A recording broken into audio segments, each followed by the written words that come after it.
Jesus enters the isolated world of a deaf man born with a speech impairment, which would follow from being born deaf.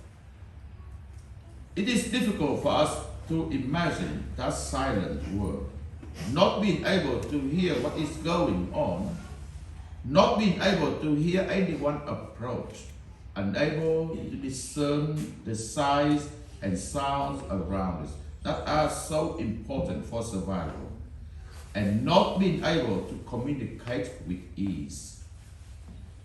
We can see how carefully Jesus treats the man. Because this individual could not hear Jesus' words, the Lord touches him, places saliva, almost like his spirit made visible on him, and groans, so that the man could experience the vibrations of Jesus' words. And then Jesus says, "Ephphatha, be opened." And the man could hear.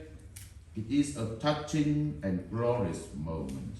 We may remember the touching on the ears and on the mouth at baptism, at any baptism, with the words that the priest or deacon said. May the Lord touch your ears to receive His word and your mouth to proclaim His gospel. Today we try to mainstream people from who cannot see, hear, or speak. We make provisions to help them be an active part of society. But that was not the case in biblical times. People who were blind, deaf, or unable to speak were pretty much on their own and on the outer edges of society.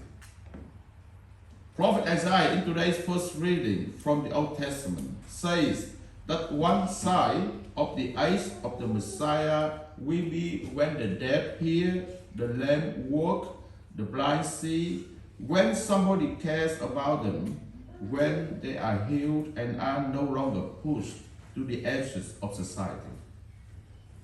In the Gospels, we may recall Jesus' response to some followers of John the Baptist who came to ask whether or not Jesus was the Messiah for whom they had been waiting.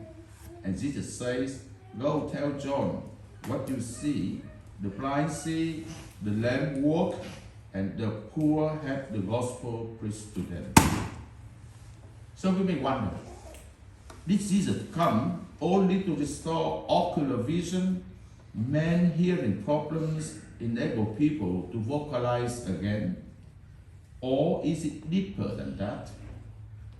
Are these the healings that we all somehow need? Can we who see with our eyes still somehow be blind? Can we who speak with our lips still fail to communicate what counts? Or can we who hear with our ears still be deaf in some important ways? That is the thrust of the passage from St. James in today's second reading.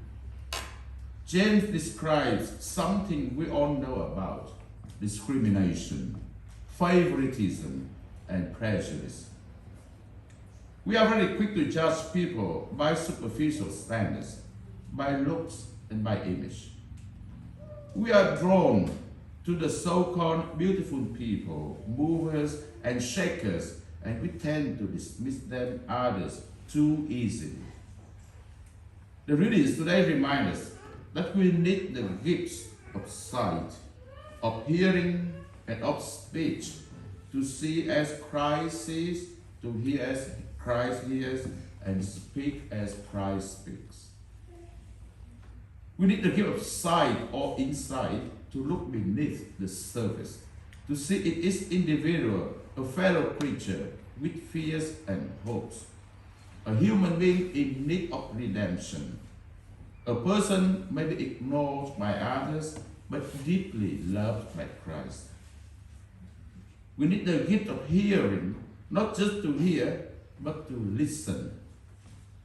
Beneath so many people's complaints or insults or bravado is a person wanting to be heard or valued. We need the gift of speech, We need the gift not only of talking, but also of speaking to and with others.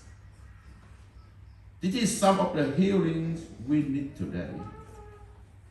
St. Mark remembered this incident, and the church remembers to show that Jesus can heal not only that deaf man, but ourselves as well.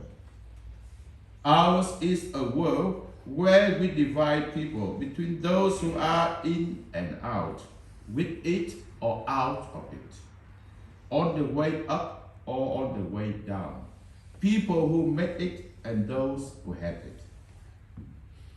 We followers of Jesus are called to see people in a different way, to go beneath the exterior as Jesus does and try to meet the person, the human being, the fellow creature within. It is no great spiritual achievement to associate with those who are attractive, influential, and affluent. That requires no word of revelation, no work of grace in us. That happens naturally. What is a sign of grace is to see beneath the appearance of the poor, of the people on the margins, of the angry and the discontented, and discover there is a person in need of redemption and inner healing. So let us be real disciples of Christ with our eyes, our ears, our mouths, and our hearts being opened. And this morning, let us pray especially for Natasha, Nora, and Emily, our 3 children who will receive the sacrament of Eucharist, body and blood of Christ, the first time, marking the end of the sacrament of initiation, baptism, confirmation, and Eucharist, and the beginning of a full Christian journey in faith, in hope, in love, in peace, in joy of Jesus Christ, the most faithful companion on our life journey, the journey towards the eternity. We keep a moment in reflection.